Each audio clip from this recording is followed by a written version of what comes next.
আসসালামু আলাইকুম প্রিয় মোটরসাইক্লিস্ট বাইকার ভাই বোন বন্ধুরা যারা আমাকে শুনছেন সবার জন্য শুভকামনা। অ্যাকচুয়ালি নাইট রাইডিং এর প্যারানর্মাল অ্যাক্টিভিটি নিয়ে ভিডিওগুলি করা হচ্ছে, যেহেতু ইতিপূর্বে আমি একটা ভিডিও আপলোড করেছি, আপনারা দেখেছেন, আপনাদের প্রতি আমি কৃতজ্ঞ। অনেকে মনে করে যেগুলি ফেক। তো আমি আগেও বলেছি, যাদের প্রবলেম, যাদের সমস্যা, যারা এগুলি ফেক মনে করেন, আমি বানিয়ে বানিয়ে বলছি, তারা প্লিজ আমাকে ইগনোর করেন। আর যাদের মনে করেন যে যারা একটু শুনতে চান আমাকে, যে আমার জীবনের বাস্তব ঘটনাগুলি আমি বলছি, তারা শুনতে পারেন, নতুন কিছু জানবেন আশা করি। যাই হোক, এই দ্বিতীয় পর্বের এপিসোড 2-তে যে ঘটনাটা বর্ণনা করব, এটা খুবই ভয়ঙ্কর একটা ঘটনা, যেটার সাথে আনুষঙ্গিক অনেক কিছুই জড়িত। আমরা যেহেতু বাইকার মোটরসাইক্লিস্ট, আমরা গ্রুপ নিয়ে ট্যুর করি। গ্রুপের সাথে একজনের সাথে আরেকজনের পরিচয়, যেটাকে বাংলায় বলে সফর সঙ্গী নির্বাচন, এই ব্যাপারটা আসবে এখানে। আমি আশা করবো এই আনুষঙ্গিক এই ব্যাপারগুলি আপনারা পজিটিভলি নেবেন, বা এই ভিডিওতে যদি কিছু কারোর প্রতি কিছু বলি, এরকম কিছু মনে করবেন না যে তার প্রতি আমি হিংসাবশত বা তাকে ছোট করার জন্য, হেওয়াপদস্থ করার জন্য বলছি, এরকম কিছু না। আমি ঘটনাগুলি বলবো এই জন্যই যেন সবাই সব কিছুর ব্যাপারে সচেতন হয়। এনিওয়ে, আমি সময় নেব না বেশি, আশা করি আপনারা ধৈর্য ধরে শুনবেন। ঘটনাটা একটু দীর্ঘ। 2016 সালের জানুয়ারি বা ফেব্রুয়ারিতে আপনারা যারা বাইকার, তারা Pulsar Riders of Bangladesh, PRB নামে একটা গ্রুপ ছিল আগে, হয়তো বা জানেন। ওই পিআরবি গ্রুপের সাথে আমি অনেকগুলি ট্যুর দিয়েছি, গ্রুপ রাইড অনেক জায়গায় গিয়েছি। তো তাদের সাথে একটা ট্যুর আয়োজন করা হয়েছিল, নোয়াখালী ট্যুর। অ্যাকচুয়ালি আমাদের যে ডেস্টিনেশনটা ছিল সেটা নোয়াখালী জেলার শেষ এবং লক্ষ্মীপুর সীমান্তের শুরু। ওইখানে এক বাড়িতে আমাদের এক ছোট ভাই, আমাদের পিআরবির যে সাবেক অ্যাডমিন ছিল ওহিদুল ইসলাম প্রিন্স, তার এক বন্ধু পলাশের বাড়িতে আমরা যাব, রাতে থাকবো, বারবিকিউ করবো, আড্ডা টাড্ডা মেরে আশেপাশে ঘুরে পরে চলে আসবো, প্ল্যানটা ছিল এরকম। তো যাই হোক, আমরা গ্রুপ নিয়ে ওদিকে রওনা দিই। আমাদের গ্রুপটা যখন আপনার চলে যায়, মানে মুভ করে, তার অনেকক্ষণ পরে আপনারা সালমান ফার্সি অয়নের নাম অবশ্যই জানেন বাইকাররা। সালমান ফার্সি অয়ন আমাদের গ্রুপের পরে সে আমাদের সাথে রাইড করে গিয়ে জয়েন করে। পিছনে আরো পরে আদর, আমাদের আরেক ছোট ভাই, যে বর্তমানে ক্লাব আরটিআর এর ফাউন্ডার একদিন, সে ওইখানে যায়, তারও একটা ঘটনা আছে এখানে। তো যাই হোক, আমরা যখন ওই বাড়ির সামনে যাই তখন সন্ধ্যা হয়ে যায়। বাড়ির সামনে গিয়ে আমরা মোটরসাইকেল সবকিছু রাখি। তো এই মুহূর্তে আমরা সালমান ফার্সির কাছ থেকে ফোন পাই যে সে আর কিছু দূরে আছে, 7-8 কিলো বা 10 কিলো। তো তাকে আমরা লোকেশন দিই, সে লোকেশন অনুযায়ী সে চলে আসে। তো সে এই লোকেশন পর্যন্ত চলে আসার পর সে আসে আমাদের সাথে জয়েন করে। লোকেশন পর্যন্ত আসার পর এই মুহূর্তে আমাদের সাথে তখন সজীব নামে একটা ছেলে ছিল, তার বাড়িও নোয়াখালী। সে আমাদেরকে বলছিল যে ভাইয়েরা আপনারা এখানে থাকেন, আমি আমার গ্রামের বাড়িতে একটু দেখা করে আসি। তো সে আমাদের ট্যুর পার্টনার ছিল, সে গ্রামের বাড়িতে গেল। গ্রামের বাড়িতে যাওয়ার পর কিছুদিন পরে একটা ফোন আসে যে তার নাকি কি একটা প্রবলেম হয়েছে। যাই হোক, এটা একটা অন্য ধরনের প্রবলেম, যেটা আসলে প্রকাশ করাটা আমার পক্ষে সম্ভব হচ্ছে না। তো যাই হোক, এটা এই জন্য বলা যে আসলে সফর সঙ্গী নির্বাচন করার আগে আপনার তার সম্পর্কে আদ্যপন্ত জানতে হবে, অনেক কিছু জানতে হবে। তো সেই সজীবের জন্য আমরা খুব বড় ধরনের একটা প্যারা খাই। ওই প্যারা খাওয়ার পর সালমান যখন আমাদের সাথে জয়েন করে, তার আধা ঘন্টা পর আমরা ফোন পাই আদর, মানে ক্লাব আরটিআর যে একদিন এখন, সে অ্যাক্সিডেন্ট করছে। এখান থেকে কত কিলো, 25 থেকে 30 কিলোমিটার পিছনে। তো কে যাবে তাকে আনতে? তার বাইক এক জায়গায়, সে অজ্ঞান। তো তখন কেউ তেমন যাইতে রাজি না, সবাই সারাদিন রাইড করে টায়ার। তো আমি আর সালমানি অগত্যা যাই, পিছনে যাই, গিয়ে সবকিছু হ্যান্ডেল করে আদরকে নিয়ে আসি। আদরকে এখানে নিয়ে আসি বা ইয়ে করি। তো মূল ঘটনা শুরু হচ্ছে তখন থেকে। ওইখানে আমরা বারবিকিউর আয়োজন করি। বাড়িটা হচ্ছে দোতলা, চমৎকার একটা আদিকালে বুজারেসির কাছ থেকে অনেক আগে, 40-45 বছর আগের বাড়ি, সুন্দর একটা বাড়ি। বাড়িটা হচ্ছে দোতলা, নিচতলায় কিছু বাক্স টাইপের জিনিস, যেগুলিতে গ্রামে এরকম বাক্স টাইপের জিনিস থাকে, যেগুলিতে লেপ তো সব এগুলি ভিতরে ঢুকায় রাখে কাঠের, এবং কিছু বাক্স, কিছু ফার্নিচার অনেক আগে, মাকড়সার জাল টাল। তো আমি পলাশকে জিজ্ঞেস করলাম, পলাশ আমরা কোথায় থাকবো? পলাশ বললো যে ভাইয়া দোতলায়। তো আমরা কাঠের সিঁড়ি দিয়ে আমরা দোতলায় উঠে গেলাম। দোতলায় উঠে দেখলাম মোটামুটি 20 ফিট বাই 15 ফিটের মতো লম্বা একটা সুন্দর একটা চমৎকার একটা জায়গা, কাঠের পাটাতন। তো এখানে আমরা ঘুমানোর ব্যবস্থা করব। তো যাই হোক, ঘটনা হচ্ছে আমি ওই দিকে বারবিকিউ হচ্ছিল, উপরে আমরা সব গুছগাছ করছিলাম। তো আমি তখন এসার টাইম হয়ে যায়, এসার টাইম তো অনেক আগে হয়ে গেছিল, তারপরেও আমি এসার নামাজ কালাম 9:30 দিকে পড়ি। তো ঘটনা হচ্ছে আমাদের সব কার্যক্রম শেষ করার পর আমরা যখন রাত 12টা-1টার দিকে সবাই ঘুমাইতে যাই, সবাই ঘুমাই, আমরা দোতলায় এরকম ভাবে লাইন ধরে একদম এক লাইনে সবাই একদিকে মাথা দিয়ে আমরা সবাই ঘুমিয়ে থাকি। তো আমরা 1টা-1টা দিকে হয়তো বা ঘুমাইছি রাতে। তো ঘুমানোর পর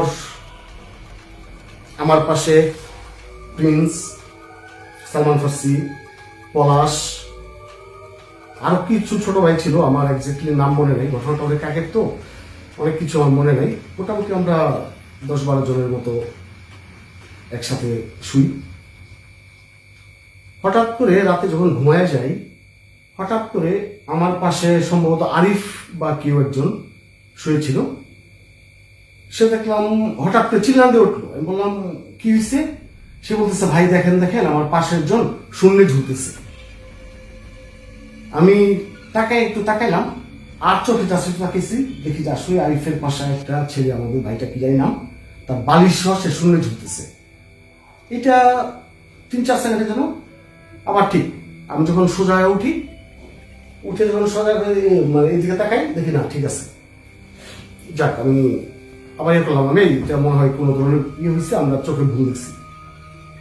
তো শুয়ে থাকলাম 10 মিনিট 15 মিনিট পর দেখি হঠাৎ করে আবার পাশে একজন জোরে চিল্লান দিয়ে উঠছে, এই আমাকে নিয়ে গেল, বাঁচা বাঁচা। আমরা সবাই ফাউল দিয়ে উঠছি। উঠে গিয়ে দেখি ওই কোনায় কে একজন উঠা বসে আছে। কোন এক ছোট ভাই আমাদেরই, প্রিন্সরা ভালো বলতে পারবে, তার নাম প্রিন্স সালমান, যেটা সাপ্লাই জিজ্ঞেস করলে জানবেন। তো তাকে ধরে আবার শোয় না।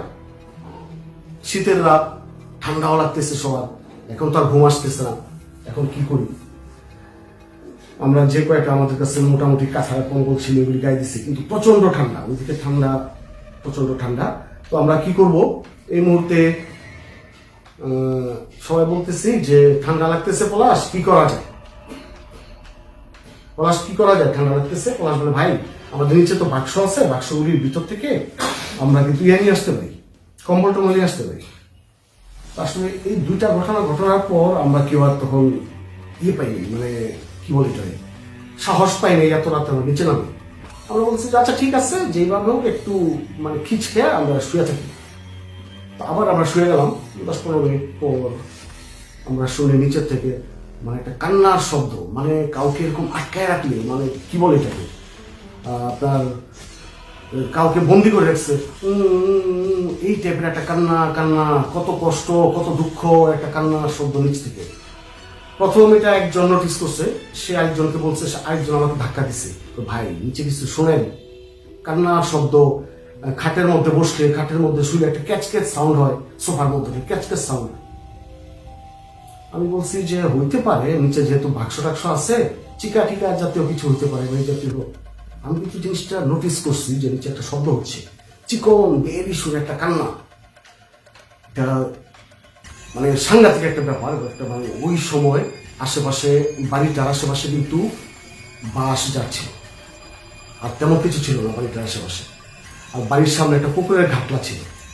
আর এই বাড়ি থেকে অন্য বাড়িগুলি মোটামুটি কত 200-300 গজ দূরে বাড়ি।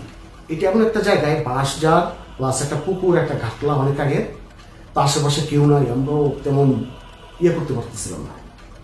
তো যাই হোক, ওগুলি ইগনোর করে বলছি ভাই সবাই ঘুমাও, আল্লাহ ভরসা কিছু হয় নাই, হয়ে যাবে, ঠিক হয়ে যাবে ইনশাল্লাহ। দোয়া দরুদ পড়লাম, আয়াতুল কুরসি পড়লাম, ফু দিলাম চারদিকে, ফু দিয়ে আমরা আবার শুইলাম। শোয়ার পর আবার ধরেন খুব বেশিক্ষণ সময় না, এই 10-15 মিনিট চোখটা লাগছে। সারাদিন রাইড করছি আমরা কাহিনী। 15 মিনিট পরে কোনার মধ্যে আরেকজন জোরে চিৎকার দিল, কয় ভাই আগুন আগুন আগুন। বিশ্বাস করবেন না, আমরা সবাই তাপ করে লাফায় উঠছি। উঠা দেখি যে কোনার মধ্যে আমরা যেখানে শুইছি, লাস্ট যে শুইছে তার পায়ের সামনে দাম করে একটা আগুনের গোলা জ্বলিয়া একদম দাম করে উপর পর্যন্ত। উপর কিন্তু টিনের নিচে কিন্তু ইয়ে দেয়া, কি বলে এটাকে, ওই যে বেড়া জাতীয় কিছু, সেই করে উপর পর্যন্ত উঠছে। আমরা তো সমানে গেতা পায়ে করছি। অটোমেটিকটা সর্বোচ্চ ধরেন আপনার 40 সেকেন্ডের মতো ছিল আগুনটা, দাপ দাপ দাপ দাপ আগুনটা নিজের চোখে, আমি নিজের চোখে দেখছি আগুন। আপনারা যদি বিশ্বাস না করেন আমার কিছু করার নেই, ইগনোর করেন আমাকে। আমরা সবাই ভাতায় আগুনটা নিবাইলাম। আগুনটা নিবানোর পরে সবাই একদম এখন তো একদম সবাই শেষ, একদম সবার মানে মানসিক অবস্থা একদম যাতে যারা যাচ্ছে একদম শেষ। আমরা এইটা কি ভাই, আগুন কোত্থেকে আসলো? তা আমি জিজ্ঞেস করলাম যে সিগারেট খেয়ে কেউ আগুনটা লাগাইছে? না ভাই, সিগারেট আগুন এরকম না তো। আপনারা বিশ্বাস করবেন না, আগুনটা এরকম। আমি দেখলাম যে নিচের থেকে একটু ট্রাপ করে, মানে গ্যাসের কিছু একটা আগুন মারলে যেরকম সাইন করে একটা স্পিডে যায়, একটা আগুন নিচের থেকে স্পিড বাইরে উপরে উঠতেছে। আর সবচেয়ে অবাক বিষয়, উপরে একটা সিলিং ছিল, আগুনটা 40 সেকেন্ড জ্বলবে, সিলিংটা পুড়ে যাওয়ার কথা। আল্লাহ কসম, আপনারা বিশ্বাস করবেন, সিলিংয়ে 1 ফোঁটা দাগ পড়ে নাই, কিন্তু আগুনটা নিভে গেছে, কিচ্ছু হয়নি। এইবার তো সব শেষ, এইবার তো আর কেউ, ভাই কি বলবো আপনাদেরকে, এখন আর কোনো অবস্থা নেই, সবার অবস্থা খারাপ। সবাই বলতেছে ভাই এখন আমরা কি করি, কেমনে কি করি ভাই, কি করবো এখন। আবার ঠান্ডা, প্রচন্ড ঠান্ডা। তো যাই হোক, পলাশ বলতেছে, পলাশ বিভিন্নভাবে অভয় দিতেছে, বিভিন্নভাবে আমাদের কে করতেছে। তো যাই হোক, আমরা সবাই একসাথে বসে রয়েছি, কিছু বেড়ে বসে রয়েছি, সবাই কথা বলতেছি, ইয়ে করতেছি। তাহাজ্জুদের সময় হয়ে গেছে, আর আমরা জানি না বেশিক্ষণ, ফজরের আজান দিতে বেশিক্ষণ লাগবে না, ফজরের সময় হয়ে যেতেছে সামনে। এখন বাকি রাত কি ঘুমাবো নাকি বসে থাকবো? তো সবাই আমরা দেয়ালের পাশে যেভাবে কুচি বেড়ে বসে দিচ্ছি, ইয়ে করছি, একজনের চাদর একজনের কম্বল, ঠান্ডা মানতেছে না। তো ফাইনালি কে একজন জানি বললো যে ভাই চলেন কষ্ট করে, যেহেতু বসে আছি একটু কষ্ট করে নিচের থেকে গিয়া ওই পলাশের বাড়ির বাক্স থেকে এগুলি নিয়ে আসি, কম্বলগুলি নিয়ে আসি। তো আমরা কি মনে করলাম, আচ্ছা ঠিক আছে কিছুক্ষণ পরে যাবো কম্বল আনতে। তারপর সবাই চুপচাপ বসে থাকলাম। আমরা কিন্তু সবাই সজাগ এই মুহূর্তে, এবং সবাই স্পষ্ট শুনতে পাচ্ছি কিছুক্ষণ পরে আবার নিচে থেকে সেই মেয়েলি কান্নার সুর। বা কেউ কারো মারলে, জামাই যেমন বউকে মারলে যেমন জোরে কানতে পারে, আস্তে আস্তে মানে চাপা একটা কান্না, একটা চাপা কান্না, এরকম কান্না কানতেছে, এই টাইপের কান্না একটা কানতেছে। তো কান্নাটা কানতেছে। তো পলাশ আমাকে বললো যে ভাই, আমাকে বললো ভাই আপনি তো নামাজ কালাম পড়েন, চলেন আপনি যাই, আমি আর আপনি যাই, আল্লাহ ভরসা কি হয়। তো বিশ্বাস করবেন, ওইটার থেকে কাঠের সিঁড়িতে বলেছে আল্লাহ ভরসা চল। আমি আর পলাশ একটু নিচে নামছি, নিচে নেমে একটু ফুচি দিলাম নিচের দিকে, মানে উকি দিলাম, সাথে সাথে কান্না বন্ধ। আমি পলাশকে বললাম যে পলাশ ওয়েট। আবার ওইখান থেকে আবার ব্যাক করলাম, ব্যাক উপরে উঠি, উপরে ওঠার সাথে সাথে আবার কান্না, আবার কান্না, চাপা কান্না, সেই কান্না। আবার যখন আমরা নিচে যাই একটু উকি দেই, কান্না অফ। বললাম পলাশ কি কাহিনী রে ভাই, এই কাহিনী তুমি তো কি করছো ভাই, এই বাসা বাড়ির ভিতরেই ঝামেলা, তুমি আমাদের কাকে বলো নাই, তোমার তুমি মাইরা ফাটাই লাও দরকার, এখন কি করবো এখন? ভাই বাদ দেন তো, আল্লাহ ভরসা, আয়াতুল কুরসি তো আপনি পারেন, পয়রা ফু দেন সবাইকে, চলেন সবাই একসাথে নামে। তো সিদ্ধান্ত সবাই একসাথে নিচে নামবো। তো সবাই তো নামে না, আমরা 4-5 জন, যাই হোক আয়াতুল কুরসি পয়রা ফুটু দেওয়া শরীর বন্টন করে ইয়ে টিয়ে করে আবার যখন আমরা আস্তে আস্তে নিচে নামলাম, নিচে নামার পরে গিয়ে দেখলাম কান্নার শব্দ টোটালি নেই। টর্চ লাইট ছিল আমাদের কাছে, এই লাইট বড় বড় হ্যাজাক লাইট, ওইটা জ্বালায়া মানে ও পলাশ আগে থেকে ম্যানেজ করে রাখছিল, ও গ্রামের আত্মীয়দের কাছে বলে, ওইগুলি নিয়ে আমরা ঢুকলাম ভিতরে, নিচতলায় আসলাম। নিচতলায় আসার পর প্রতিটা বাক্স, 2টা না 3টা বাক্স ছিল, পলাশ খুলতে যায়। পলাশ আমাকে বলতেছে ভাই বাক্সের তালা দেখি খোলা, ওই বাক্সের মধ্যে এই টাইপের একটা আংটা থাকে, মানে বাক্স এত সাইজ, বড় বড় সাইজের বাক্স, মানে ইয়ের মতো একটা আংটা লাগানো থাকে, এগুলিতে তালা আটকানো। আমি বলতেছে ভাই বাক্সর তালা খোলা, আমি তো ভাই কোনো জিনিসপত্র খুলে উপরে নিয়ে নিই, বাক্সর তালা খোলা কেন ভাই? এই বাক্সর তালা তো সবসময় খোলা থাকে, আমার আব্বা আম্মা বা আমার কেউ আসকে বাড়িতে তালা খোলে, তালা ছাড়া তো খোলা থাকার কথা না। আর আমি যখন উঠি তখন আমি দেখছি যে মোটামুটি তালাগুলো আটকানো, বা এটার চাবি আমি নিয়ে আসছি, আমি তালা খুলবো, খুলে কি করবো? আমার গায়ে তখন মানে কি বলবো আল্লাহ, এটা আসলে ভাষায় প্রকাশ করার মতো না। আমি বললাম যাক আল্লাহ ভরসা, বিসমিল্লাহ, বাক্স তোলো। তো লাইট, বড় বড় লাইট ধরছে, বিসমিল্লাহ বাক্স উঠালাম, দেখলাম ভিতরে এরকম পলিথিনটা পেঁচানো কম্বল, লেপ লেপ লেপ তুষ্টি জাতীয়।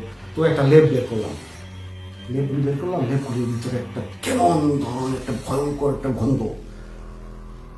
এই গন্ধটাকে আমি বুঝাইতে পারবো না। কর্পূর আছে না, কর্পূরের একটা বিঘুটে একটা গন্ধ, স্মেল, একটা কর্পূরের একটা গন্ধ। যাই হোক, নেওয়ার ইচ্ছা ছিল আমাদের কয়েকটা কম্বল, তো লেপ, তো আমরা একটা কি দুইটা লেপ নিয়ে কোনো উপরে চলে যাই। আমরা তো লোকজন কম ছিলাম, যেমন হোক কিছু মেরে আমরা পেঁচান দিয়ে শুয়ে পড়ছি। ধরেন আর বেশিক্ষণ লাগবে না, আধা ঘন্টার পরে আপনার ফজরের আজান দিবে, আমরা বুঝতে পারতেছি আধা ঘন্টা পরে ফজর আজান দিবে। আমার ভিতরে একটু সাহস জাগছে যে ফজর আজান দিবে, আমি তো বুঝে গেছি এখানে কিছু একটা হচ্ছে। আর ফজরের আজান দিলে এই জিনিসগুলি আস্তে আস্তে দূরে সরে যায়। তো আমরা সবাই মোটামুটি দোতলায় এভাবে বসে আছি, লেপ টেপ করে বলতে এখন মোটামুটি আরাম। তো ভাই সারাদিনের ক্লান্তি এই তখন যাচ্ছে, সারাদিনের নির্মম একটা মানে নির্যাতনের রাত্রেবেলা আমাদের বাড়িটার উপরে আমরা শুয়েছি, সরি একটু হেলান দিয়ে বসে আছি, আস্তে আস্তে ঘুমাই গেলাম। মোটামুটি আধা ঘন্টা, 10-15 মিনিটের মধ্যে সবাই চোখ লাগছে, আচ্ছা আচ্ছা চোখ লাগছে। এই টাইমেই বিশ্বাস করবেন কিনা, ফজরের আজানের 10-15 মিনিট আগে আমরা যে দোতলায় ছিলাম তার পাশ দিয়ে একটা ছোট একটা স্টিলের মতো একটা দরজা ছিল, যেটা দিয়ে বের হয়ে নিচতলার উপরে একটা ছাদ আছে, যে ছাদ থেকে উঠানটা দেখা যায়, বাড়ির উঠানটা। মানে আগের আমাদের রাজার বাড়িদের মধ্যে যেমন একতলার ছাদের উপরে দোতলা থাকতো, দোতলার সামনে একটু বাড়তি অংশ থাকে, রাজা যেরকম বের হয়ে সামনে আসতো এরকম একটা ছাদের অংশ থাকতো। তো আমরা যে রুমে ছিলাম এই রুমটার থেকে একটা দরজা ছিল, স্টিলের বা স্টিলের টেবিল দরজাটা। আমরা চোখটা মাত্র লাগছে, বিশ্বাস করবে স্টিলের দরজার ভিতর কে যে একটা লাথি দিল, করে একদম এক জায়গায় তার জায়গায় ফাটায় ফেলাইল পুরো। আমরা সব দাঁড়ায় গেলাম, কি অবস্থা, স্টিলের দরজা কে লাথি দিল, কেউ নেই ভাই। তখন যে কি একটা অবস্থা, একটা মনের একটা অবস্থা ভাই। আমরা এটা আসলে আপনাকে আমি এক্সপ্রেশন করতে পারতেছি না। আমি যদি আসলে, আপনি যদি ওই অবস্থায় থাকতেন তাহলে বুঝতে পারতেন কি অবস্থা। এটা ভাষায় বর্ণনা করার জিনিস না, কি ভয়ঙ্কর একটা পরিস্থিতি। আমরা রাত 11টা পর্যন্ত ভালো ছিলাম, যখন আমরা শুতে যাই তারপর থেকে আমাদের সাথে একের পর এক ঘটনা। 10 মিনিট ঘুমাই, 10 মিনিট পরে একটা অবস্থা, প্রতিটা ছেলের চেহারার দিকে তাকানো যাচ্ছে না। এরা পরের দিন সকালে আবার রাইড করে ঢাকায় যাবে, কি একটা অবস্থা। তো যাই হোক, যেমন হোক আমরা বললাম ভাই দরজা ধাক্কা দিল কে, কেউ কোনো নড়ে চলে না। এত পরিমাণ ক্লান্ত, এত পরিমাণ ভয় পাইছি আমরা যে একজনকে সামনে তাকাবো, ওটা মানে আমাদের সেই ইয়ে তো নেই। তাও পলাশ একটু গেল সামনে লাইট নিয়ে, দরজাটা দেখলো কেউ নেই, কিচ্ছু নেই সামনে, কিছু নেই সামনে, একদম ফকফকা কিছু না। পাঁচ বসে এলাম, তার কিছুক্ষণ পর আজান দিল। আজান দেওয়ার পর আমরা এইভাবে বসে আছি, কি করবো ভাই, সবাই তো ক্লান্ত। আস্তে আস্তে আজানের পরে সবাই মোটামুটি ঘুমিয়ে গেছে। সকাল 8টা কি 9টা বাজে, 8টা কি 9টা বাজে আমি হঠাৎ করে আমার একটু কানে বাজলো কিচিরমিচির শব্দ, মানুষের শব্দ, অনেক মানুষ আশেপাশে শব্দ করতেছে, কথা বলতেছে, উৎসুক জনতার মতো একটা কথাবার্তা। তো আমি আস্তে আস্তে কানের সাথে করলাম, দেখি চারদিকে আলো আলো দেখা যাচ্ছে, বুঝছি যে অনেক রোদও দেখা যাচ্ছে একটা, যে অনেক সকাল হয়ে গেছে। আমি আস্তে আস্তে যে ওই স্টিলের দরজাটা দিয়ে আমি একতলার ছাদের উঠানে গেলাম, স্টিলের দরজাটা ইয়ে করে আমি একতলার ছাদে গেলাম। বিশ্বাস করবেন না, আমি ওই ছাদের উপরে উঠে গিয়ে যখন দাঁড়াইছি, আমি চারদিকে তাকাইলাম, গ্রামের এলাকার মুরব্বী হ্যান ত্যান অগল্প হলো সবাই। আমি গেছি, আমার পরে সম্ভবত পরে প্রিন্স আসছে, পলাশ টলাশ সব একজনের আসছে। নিচের ওরা দেখলাম সব শব্দ থেমে গেল, আমাদের দিকে এইভাবে তাকায় আছে। আমি বললাম ভাই, কয়েকজন মুরব্বী আছে, ভাই এইভাবে তাকায় আছেন কেন? ও জিজ্ঞেস করতেছে ভাই আপনারা কে, কোথা থেকে? আমি বললাম এই যে পলাশ, আমাদের সাথে পলাশ আছে, এটা পলাশের বাড়ি। আমরা পলাশের বড় ভাই ছোট ভাই আছে, ফ্রেন্ড আছে, আমরা আসছি ঢাকা থেকে, এখানে রাতে থাকবো যাবো। তো ওরা বলে ভাই আপনারা তো মানুষ। হ্যাঁ আমরা মানুষ, এই যে পলাশের বন্ধু বান্ধব আমরা সবাই আছে এখানে। তারপর বলবো আচ্ছা, না আমি বললাম ভাই ঘটনা কি? ওদের কিছু বলে না। তো যাক, আমি তো তালা থেকে নামলাম, নেমে নিচে গেলাম। ও তার আগে আমি তো তালা থেকে একটু জিয়ার থেকে ছাদ থেকে রাশিয়া দেখালাম, বাসার পাশে জঙ্গল, বাঁশ ঝাড়, মানে দেখেই মনে হচ্ছে এই বাড়িতে মনে হয় না 20-25 বছর যাবৎ কিন্তু থাকে, পুরা জঙ্গল টঙ্গল। তো আমি আস্তে আস্তে নিচে নামলাম, ওরাও যে যেমন নামতেছে, সবাইকে বলতেছি যে প্যাক আপ, আমরা ঢাকার দিকে মুভ করবো, রাস্তা করে ব্যবস্থা করো। তো আমি গেলাম, গিয়ে দু একজনের সাথে আলাপ করলাম, মুরব্বীদের সাথে। মুরব্বীরা আপনাদের আমাদের দেখে আপনারা এরকম টাস্কি খেলেন কেন? বাবা আপনারা যে মানুষ আমরা এখনো বিশ্বাস করতে পারতেছি না। আমি কি কেন? কাল রাত্রে সন্ধ্যার পর থেকে এই বাড়িটা তো একটু দূরে। আমি জি, আমাদের বাড়ির ঘর কিন্তু সব আশেপাশে। কালকে রাত্রে থেকে বাড়িতে আমরা দেখলাম যে ধুমধাম 12টা-14টা মোটরসাইকেল ঢুকলো, শব্দ বেশি বেশি, আলো নিয়ে মোটরসাইকেল ঢুকলো, শব্দ হচ্ছে মোটরসাইকেল, মানুষের আনাগোনা, অনেক কিছু। আপনারা কি আমাদের কাউকে দেখছেন কোনো এলাকার মানুষজন? আমার তখন মাথায় খেয়াল করছে, আসলেই তো আমরা যে বাসায় সন্ধ্যার পর ঢুকলাম এই গ্রামটার ভিতরে, গ্রাম তো আশেপাশে বাড়ি ঘর আছে, একটা মানুষও দেখিনি। বললো বাবাজি আমরা আপনাদের দেখছি সবাইকে, কিন্তু এখানে কিছু একটা হচ্ছে, আগুন জ্বালানো হচ্ছে, আপনারা কি পড়াইতেছেন, কি করতেছেন, আমরা সব বাড়ির ভিতর থেকে বিভিন্ন জায়গা থেকে আমরা খেয়াল করতেছিলাম, কিন্তু আমার ভয়ে আসতেছিলাম না। বললাম চাচা ঘটনা কি? ঘটনা কি? কেন কিছুই জানেন না? পলাশ কিছু বলে নাই? এখন তারা যেতেছে। আমি তখন চাচার মুখ থেকে যেটা শুনলাম সেটার জন্য প্রস্তুত ছিলাম না। চাচা বললো যে এই বাড়িটা 44 বছর যাবত পরিত্যক্ত একটা বাড়ি। আমার গায়ে ধন্দায় গেছে, আপনি কি বলেন? পলাশদের কেউ এখানে আসে না, আসলে আশেপাশে বিভিন্ন বেলায় তারা চলে যায়। 44 বছর তো এই যে বাড়িটার পাশে যে বাসটা দেখতেছেন, যেখানে তারা এই টয়লেটের মতো ইয়ে করছিল, এই জায়গাগুলি প্রচন্ড খারাপ।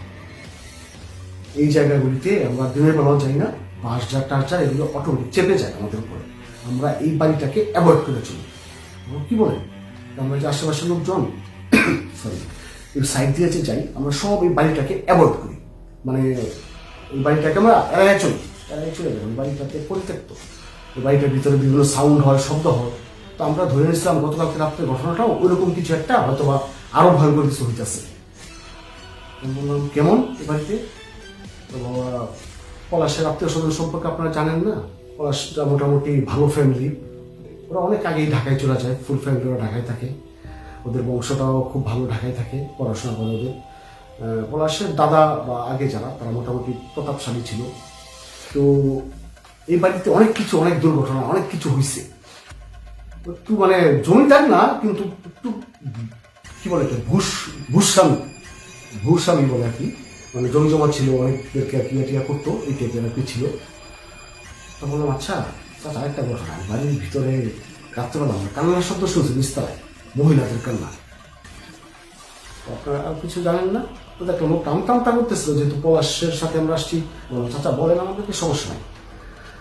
তো চাচা বললো যে এই বাসায় 2টা মহিলা আত্মহত্যা করছিল নিচতলায়,